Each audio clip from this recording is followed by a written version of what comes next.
Que ta gloire descende et envahisse ce lieu.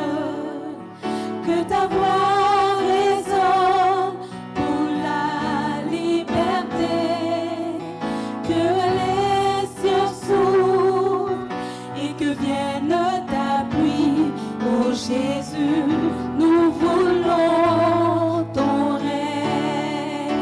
Que ta gloire descende et envahisse ce lieu. Que ta voix résonne pour la liberté. Que les cieux s'ouvrent et que vienne ta pluie.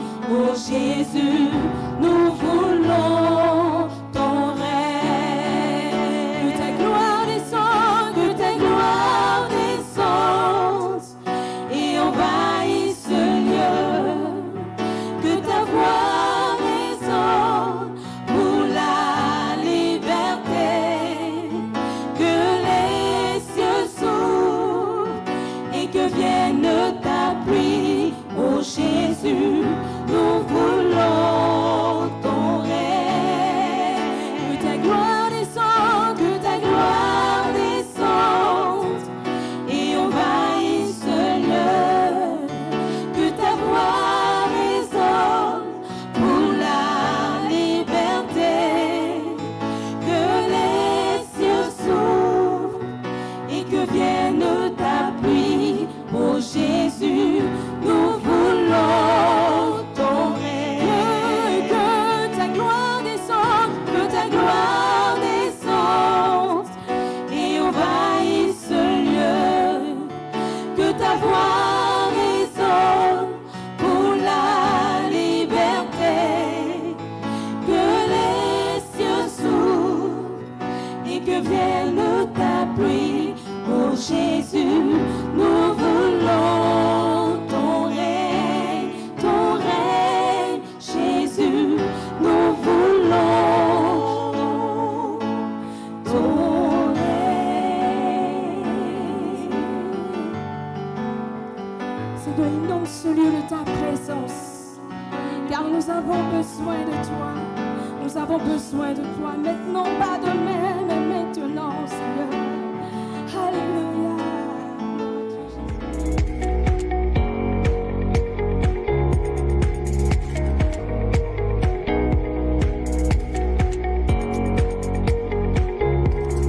Chers frères et sœurs, je voudrais vous saluer ce matin dans le nom précieux de Jésus-Christ, notre cher Seigneur et Sauveur.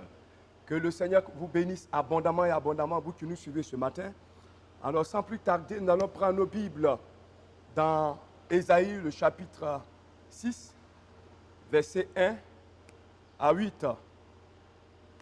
Et je fais la lecture. Ésaïe, chapitre 6, versets 1 à 8. L'année de la mort du roi Osias, je vis le Seigneur assis sur un trône très élevé. Et les pans de sa robe remplissaient le temple, des séraphins se tenant au-dessus de lui. Ils avaient chacun 6 ailes. 2 dont ils se servaient, 2 dont ils se couvraient la face, 2 dont ils se couvraient les pieds, et 2 dont ils se servaient pour voler. Ils criaient l'un à l'autre et disaient, « Saint, Saint, Saint est l'Éternel des armées. Toute la terre est remplie de sa gloire. » Les portes furent ébranlées dans leur fondement par la voix qui retentissait. Et la maison se remplit de fumée. Alors je dis, « Malheur à moi, je suis perdu, car je suis un homme dont les lèvres sont impures. J'habite au milieu d'un peuple dont les lèvres sont impures. Et mes yeux ont vu le roi, l'Éternel des armées. » Mais l'un des séraphins vola vers moi, mettant à la main une pierre ardente qu'il avait prise sur l'autel avec des pincettes. Il en toucha ma bouche et dit, « Ceci a touché tes lèvres. Ton iniquité est enlevée et ton péché expié. » J'entendis la voix du Seigneur disant, « Qui enverrai-je et qui marchera pour nous ?» Je répondis, « Me voici, envoie-moi. » Seigneur, nous voulons te bénir pour cette grâce que tu nous donnes d'écouter ta parole. Seigneur, je voudrais me livrer entre tes mains. que seul ton esprit illumine mon esprit, que seul ton bon esprit, Seigneur, délie ma langue. Tu as dit, ouvre la bouche, je la remplirai. Seigneur, remplis ma bouche de ta parole. Inspire-moi avec puissance, avec autorité, et que ton peuple soit visité, ton peuple soit béni, pour la seule gloire de ton nom, au nom de Jésus-Christ. Amen. J'ai pour thème le toucher divin. Ce parle nous parle précise. C'est Ésaïe qui, l'année de la mort du roi Osias, qui a vu le Seigneur assis sur un trône très élevé. Et les pans de sa robe remplissaient le temple. Donc, Ésaïe avait une vision dans laquelle il a vu le Seigneur qui était assis sur son trône. Et quand il a vu la sainteté de Dieu, la gloire de Dieu, il a commencé tout de suite à, n'est-ce pas, se condamner. Et il a dit, verset 5, alors j'ai dit, malheur à moi, je suis perdu, car je suis un homme dont les lèvres sont impures, j'habite au milieu d'un peuple dont les lèvres sont impures. Et mes yeux ont vu le roi, l'Éternel des armées. Quand il a vu le roi, alors il a commencé à voir qu'il n'était rien, qu'il était impur, parce que le roi qu'il a vu, il était saint, saint, ça criait saint, saint, l'Éternel est saint. Il a vu ses faiblesses, il a vu ses manquements, il a vu qu'il n'était rien. Alors il a commencé à se condamner, à dire malheur à moi, mais Dieu va envoyer son ange. Dans le verset 6, mais l'un des séraphins vola vers moi, tenant à la main une pierre ardente qu'il avait prise sur l'autel avec des pincettes. Il en toucha ma bouche et dit, ceci a touché tes lèvres. Ton iniquité est enlevée et ton péché expié. Alors, Dieu va envoyer son ange qui va venir avec, n'est-ce pas, qui va prendre, n'est-ce pas, une pierre ardente, n'est-ce pas, sur l'autel et toucher les lèvres, n'est-ce pas, d'Ésaïe et va lui dire, ton iniquité est ôtée, ton péché est expié. Alors, voici un homme que Dieu va toucher, qui va envoyer son ange pour apporter un toucher spécial, un toucher divin dans la vie d'Ésaïe. Et depuis que Ésaïe a été touché par cet ange, Ésaïe a reçu la visitation de cet ange, Ésaïe, sa vie va changer, sa vie va connaître une tournure, sa vie va être transformée parce que l'ange va lui dire, désormais ton péché est ôté, n'est-ce pas, ton iniquité est expiée. Il est devenu une nouvelle personne, il est devenu une personne nouvelle. Pourquoi? Parce qu'il a expérimenté le toucher divin, le toucher de Dieu. Et le verset 8, après ce changement radical, le Seigneur va dire, j'ai entendu la voix, il va entendre la voix du Seigneur, disant, qui enverrai-je? Alors Ésaïe va dire, et qui marchera pour nous? Alors Ésaïe va répondre, Seigneur, me voici, envoie-moi. Alors nous voyons, la vie d'Ésaïe va changer, il va devenir un instrument puissant, n'est-ce pas, dans la main du Seigneur, parce qu'il a expérimenté le toucher divin, il a expérimenté le transformement, il allait dire le changement radical dans sa vie, et désormais le Seigneur va le consacrer totalement comme un instrument puissant et extraordinaire entre ses mains. Alors, avant de rentrer dans le développement de notre sujet, nous allons donner la définition du toucher. Le toucher divin, qu'est-ce que c'est? Qu'est-ce que le toucher? Le toucher, c'est mettre, c'est porter, poser la main sur quelqu'un. C'est porter, poser la main sur quelqu'un, sur quelque chose. C'est atteindre, parvenir à un certain niveau. C'est rentrer en contact avec. C'est changer de cœur en parlant de la grâce divine. C'est aussi se procurer. C'est acheter. Et enfin, c'est apporter un changement. Donc le toucher, c'est apporter un changement. Et le toucher divin, c'est le changement radical que Dieu apporte dans la vie d'un être humain. En vue d'apporter un changement pour le servir. N'est-ce pas? C'est le changement radical que Dieu apporte dans la vie d'un être humain. Ou c'est la visitation de Dieu dans la vie d'un être humain.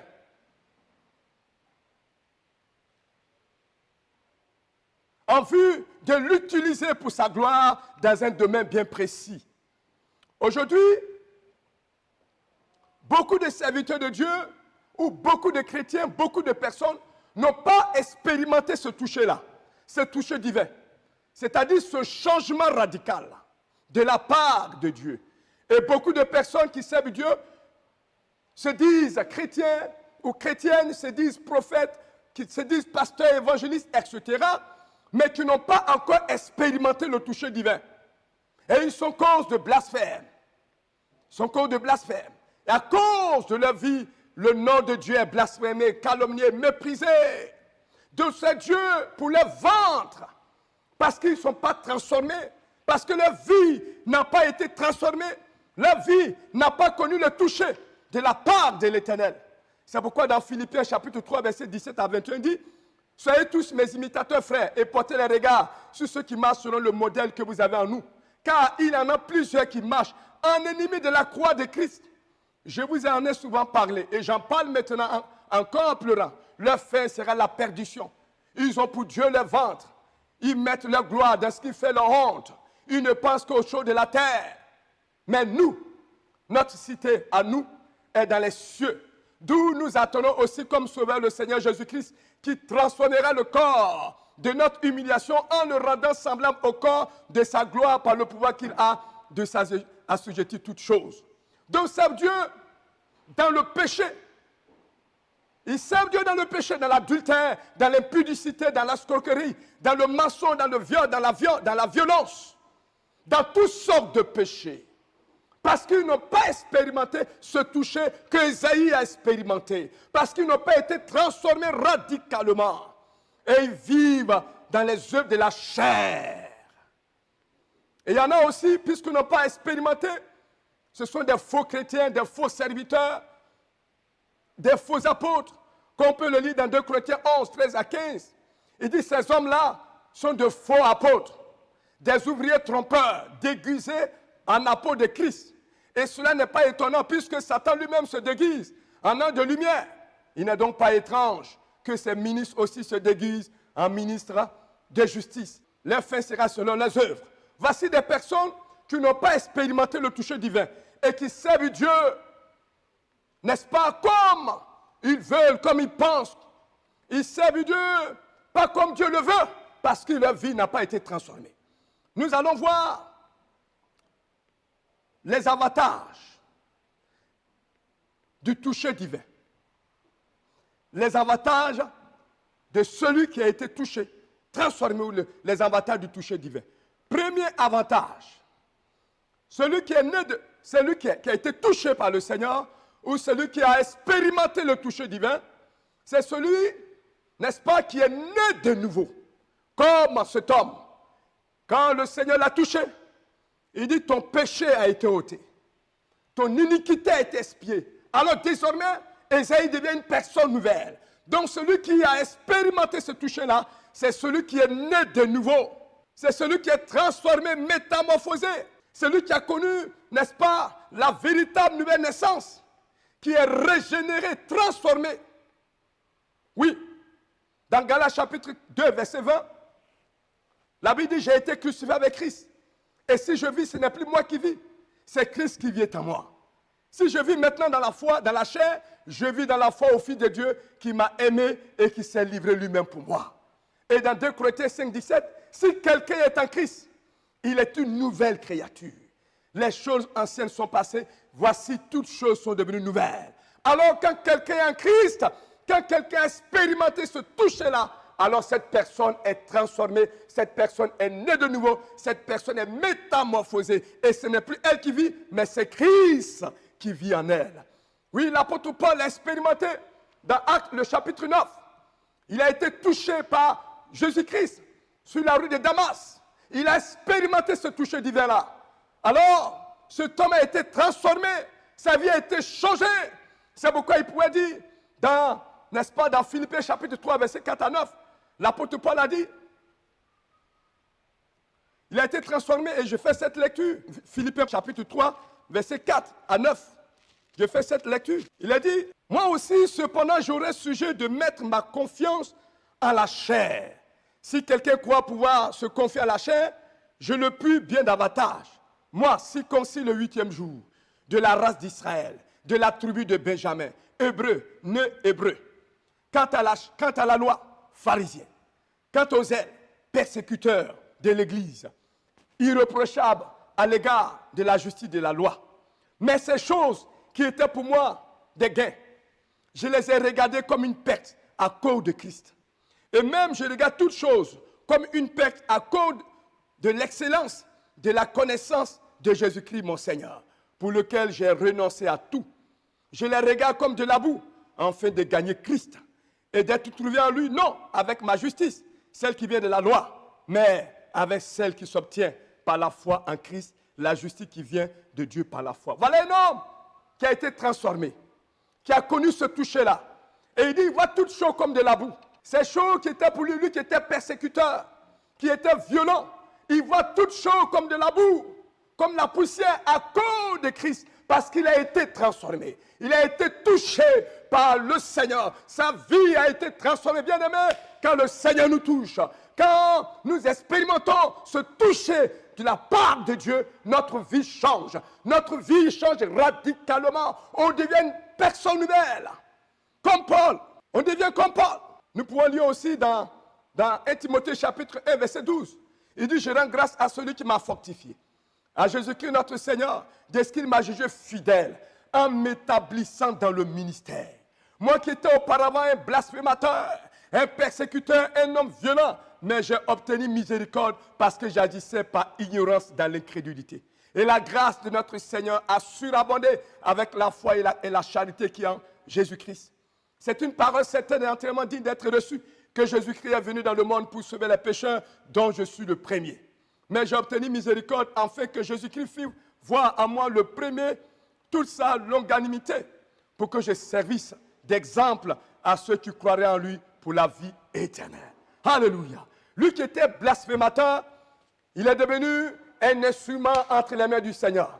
Lui qui était violent, il a été transformé et devenu un instrument entre les mains du Seigneur. Bien-aimé, quand nous expérimentons ce toucher-là, alors notre vie, n'est-ce pas, est transformée à l'image de Christ. Notre vie connaît un changement, une transformation. Notre vie devient la vie de Christ et nous marchons comme Christ a marché. Et nous pouvons servir Dieu de façon efficace et dynamique. Le deuxième avantage, quand on connaît ce toucher divin, on devient un vase entre les mains de Dieu. Un vase. C'est-à-dire, Dieu devient le divin potier. Et on devient un vase entre ses mains. On peut lire cela dans le livre de Jérémie, chapitre 18, verset 1 à 6. La parole qui fait adresser à Jérémie de la part de l'Éternel en ces mots. Lève-toi et descends de la maison du potier. Là, je te ferai entendre mes paroles. Je descendis de la maison du potier et voici, il travaillait sur un tour. Le vase qu'il faisait ne réussit pas, comme il arrive à l'argile dans la main du potier. Il en refit un autre vase, tel qu'il trouva bon de le faire. Et la parole de l'Éternel me fut adressée en ces mots. Ne puis-je pas agir envers vous comme ce potier, maison d'Israël? Dit l'Éternel. Voici, comme l'argile est dans la main du potier, ainsi vous êtes dans ma main, maison d'Israël. Alors, quand Dieu nous touche, on devient un vase entre ses mains. On devient un vase. Et le Seigneur nous transforme afin de pouvoir nous utiliser pour sa gloire. Il nous taille à son image. Il nous transforme à son image pour qu'on devienne un vase d'honneur, un instrument d'honneur, un vase d'honneur. Comme il est dit, dans une grande maison, il n'y a pas seulement des vases d'or et d'argent, mais il y en a aussi de bois et de terre. Les uns sont les vases d'honneur et les autres sont des usages vils. Si donc quelqu'un se conserve pur en s'abstenance de ces choses, il sera un vase d'honneur sanctifié, utile à son maître, propre à toute bonne œuvre. Alors, bien-aimés,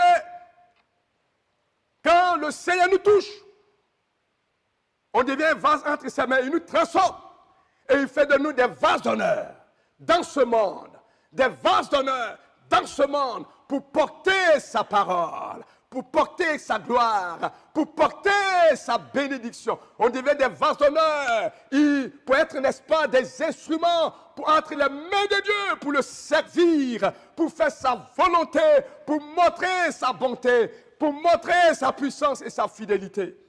Voilà ce que le Seigneur fait. Bien-aimés, quand le Seigneur nous touche, quand Dieu nous touche, il nous transforme. Quand Dieu nous touche, il change notre vie radicalement. Oh bien-aimé, le Seigneur voudrait le faire dans ta vie ce matin.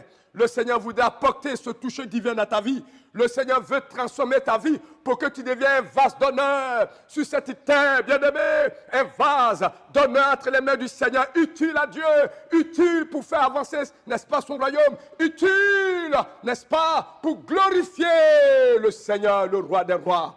Beaucoup sont à l'église et qui ne sont pas des vases d'honneur, qui sont inutiles. Des vases, n'est-ce pas, qui ne sont pas des vases d'honneur, qui ne servent pas Dieu comme il se doit.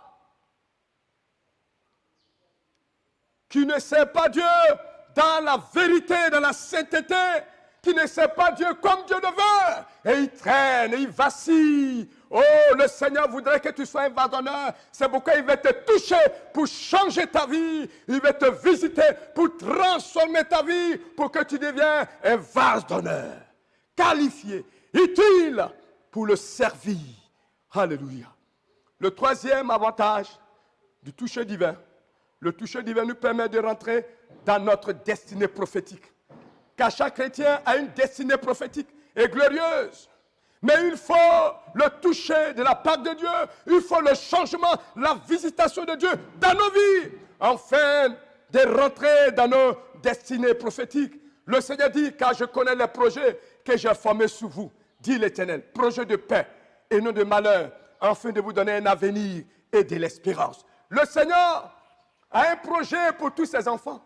Mais ceux qui ne sont pas transformés ne peuvent pas rentrer dans le projet de Dieu. Ceux dont leur vie n'est pas changée, leur vie n'est pas transformée, ceux qui n'ont pas connu ou expérimenté ce toucher de la part de Dieu ne pourront pas rentrer dans le projet de Dieu. Le projet de Dieu, c'est le bonheur. Le projet de Dieu, c'est la prospérité, c'est la paix, c'est la victoire. Mais pour rentrer, il faut le changement. Changement de la part de Dieu. Alors, le Seigneur le dit aussi, dans Jean chapitre 10, verset 10 à 11. Il dit, le voleur ne vient que pour dérober, égorger et détruire. Moi, je suis venu, afin que les brebis aient la vie, mais qu'elle ait en abondance. Jésus est venu pour nous apporter la vie en abondance. Mais il y en a qui sont là et qui n'expérimentent pas, qui n'ont pas encore expérimenté cette vie abondante. Cette vie, pourquoi? Parce qu'ils n'ont jamais été transformés. Ils n'ont jamais connu ce toucher de la part de Dieu. Leur vie n'a jamais été transformée. Ils sont les mêmes. Ils étaient païens, voleurs. Ils sont venus à l'église. Ils sont restés voleurs. Ils étaient impudiques. Ils sont venus, ils sont restés impudiques. Leur cœur, leur vie est toujours la même. Pas de changement. Pas de changement. Des escrocs, des voleurs, des impudiques, des pécheurs, des rancuniers. Des personnes dont la parole de Dieu n'a pas sa place dans le cœur. Ils écoutent la parole de Dieu, mais qui ne sont pas changés, qui n'obéissent pas à Dieu. Ce sont des ramassis. Et jusque-là, le Seigneur voudrait te toucher pour que tu rentres dans ta destinée prophétique. Le Seigneur voudrait changer ta vie pour que tu rentres dans ta destinée prophétique. Nous avons, n'est-ce pas, l'exemple de la vie de Lazare. Lazare, dans Jean chapitre 11, Lazare nous donne un bel exemple. La mort avait englouti sa vie. La mort, Lazare a connu la mort. Et cette mort avait englouti sa vie, son avenir, son devenir, ses projets, sa bénédiction, tout. La mort a englouti sa vie. La mort a englouti son avenir.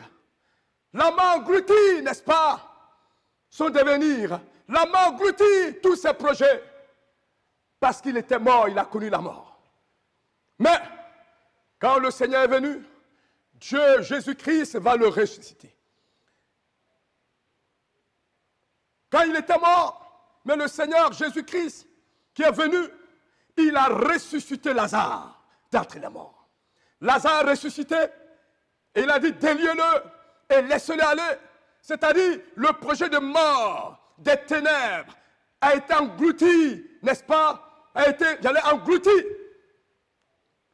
Et le projet de vie que le Seigneur avait préparé pour Lazare, ce projet de vie va rentrer en vigueur quand le Seigneur va ressusciter Lazare d'entre les morts. Le projet de vie où son avenir, son devenir, ses projets lui-même, n'est-ce pas? Tout ça a été englouti par les ténèbres. Mais quand le Seigneur va le ressusciter, tout ça va revenir à la vie. Son avenir va revenir à la vie, n'est-ce pas? Son devenir va revenir à la vie. Ses projets vont revenir à la vie. Pourquoi? Parce que Jésus est allé à la tombe et Jésus l'a ressuscité.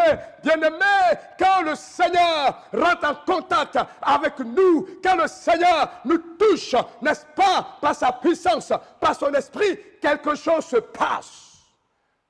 Ta vie qui est englouti par les puissants des ténèbres, revient à la vie.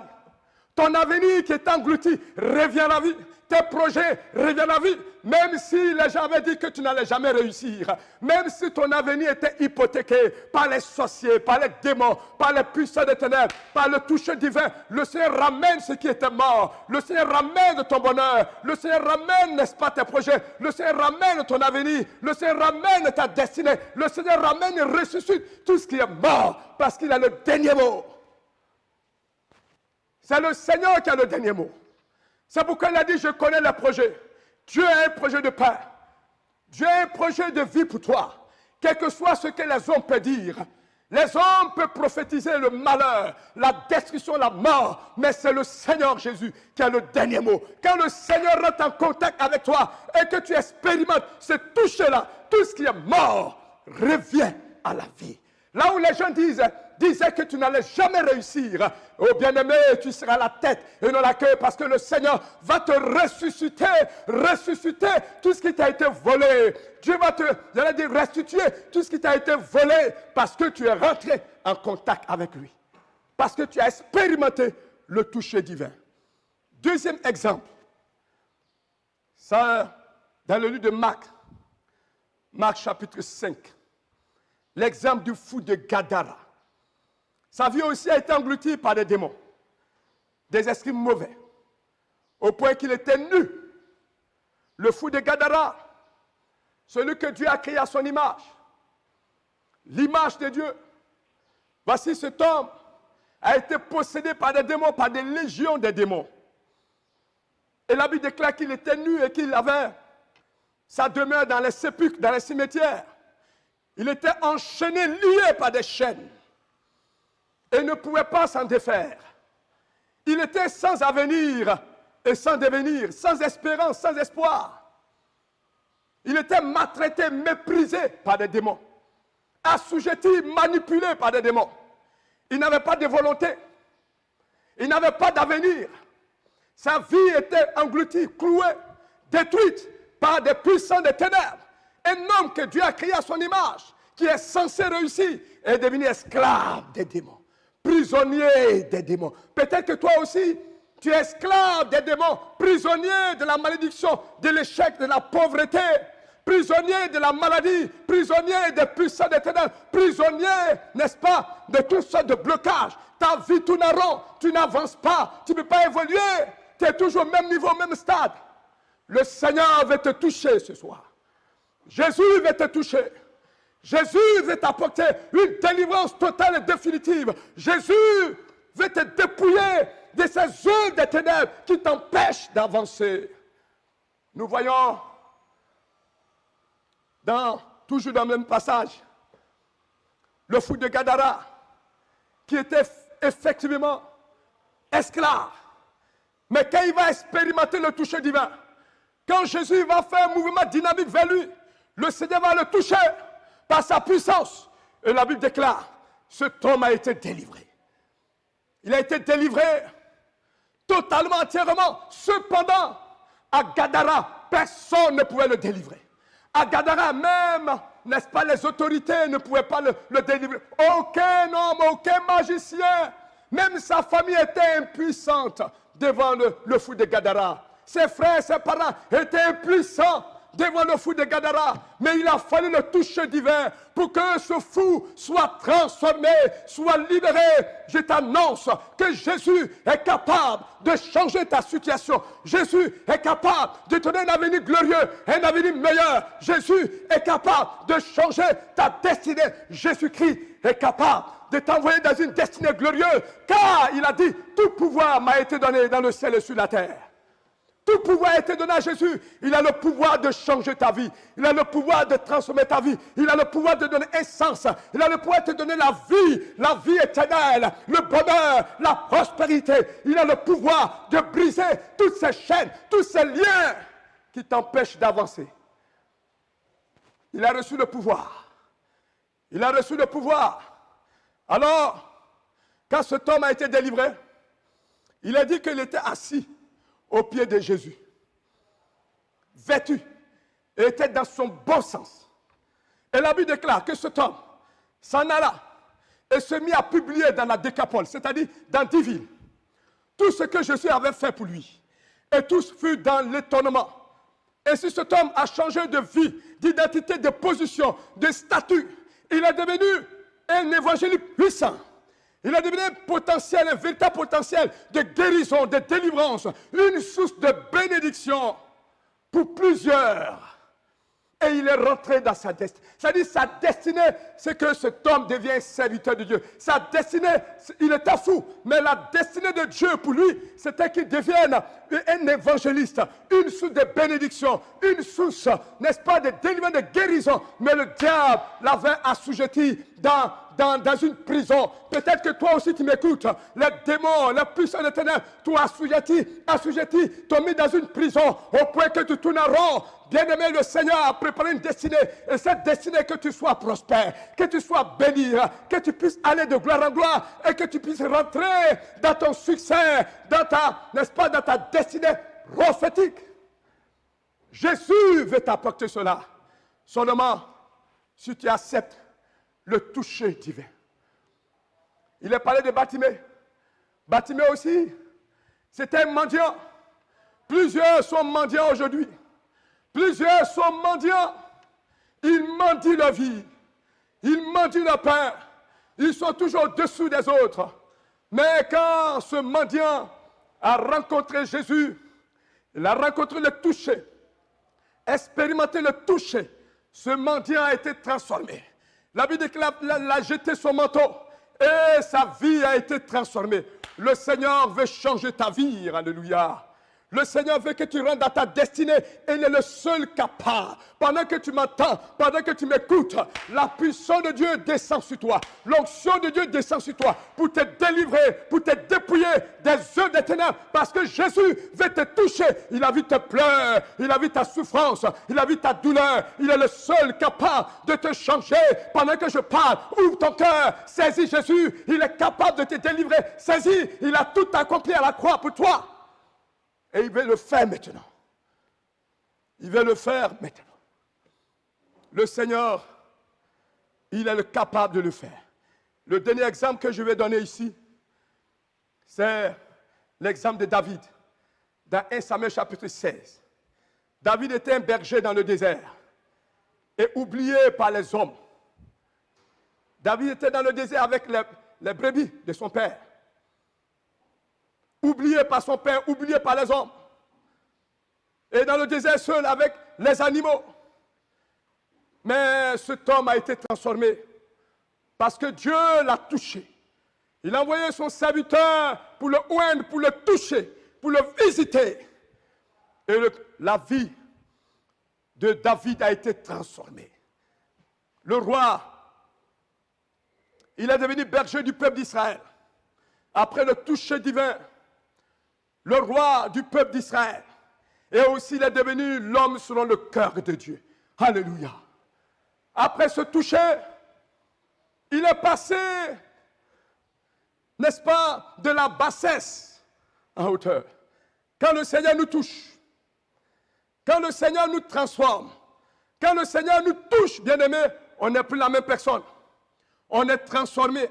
Beaucoup de personnes viennent à l'église ou fréquentent nos assemblées et n'ont jamais été touchés, ni transformés par Dieu, parce que leur cœur est fermé. Ils sont comme Judas Iscariote, qui a marché avec le Seigneur Jésus-Christ. Cependant, il n'a jamais été transformé et touché. Et il a vendu son maître parce qu'il était hypocrite, voleur, traître. Plusieurs sont à l'église, toujours les mêmes personnes. Pas de changement, pas d'évolution. Ils sont statiques. Ils vivent encore dans le même péché. Ils sont vaincus et déracinés et ils vivent dans le mal.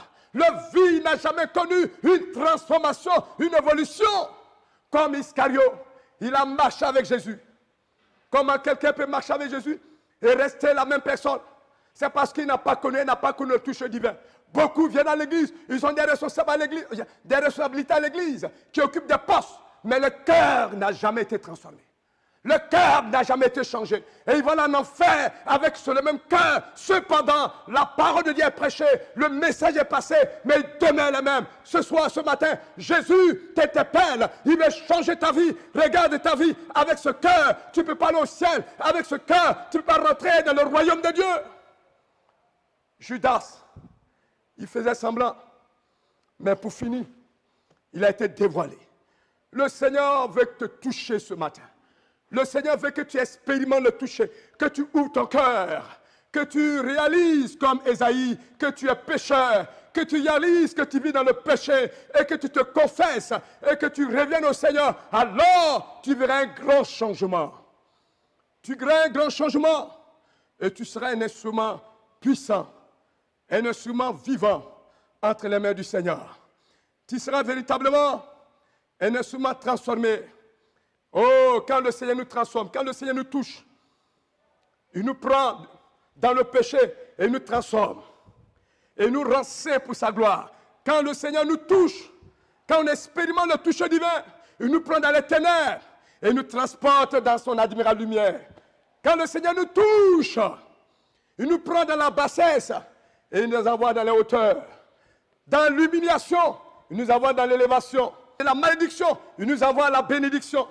De la médiocrité, il nous envoie l'excellence. De la pauvreté, il nous envoie de la richesse. Il prend dans la disette, nous prend dans la disette, et nous envoie dans l'abondance. De la faiblesse, et nous envoie dans une vie de force. Dans la misère, il nous enlève, et nous envoie dans sa gloire. Voici quand on expérimente, n'est-ce pas, le toucher divin. Voilà ce que Dieu fait. Le Seigneur veut le faire. Si ton cœur est disposé, je t'annonce que ta vie ne sera plus jamais la même. Je t'annonce que ta vie connaîtra un grand succès. Je t'annonce, tu seras un vase d'honneur, utile à Dieu. Je t'annonce, tu iras de gloire en gloire. Je t'annonce, tu seras une source de gloire et de bénédiction. Je t'annonce, tu vas rentrer dans ta destinée glorieuse que Dieu a tracée pour toi. Que le Seigneur te bénisse abondamment au nom de Jésus-Christ. Amen. Alors nous allons prier le Seigneur pour tous ceux qui veulent expérimenter ce toucher divin.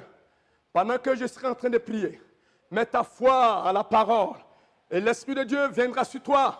Le Seigneur viendra comme il a fait pour les autres. Il le fera pour toi. Seigneur, je prie pour toutes ces personnes, pour tous ces frères, ces sœurs qui ont écouté ce message pendant que je prêchais. Tu as vu le cœur parce que tu sondes.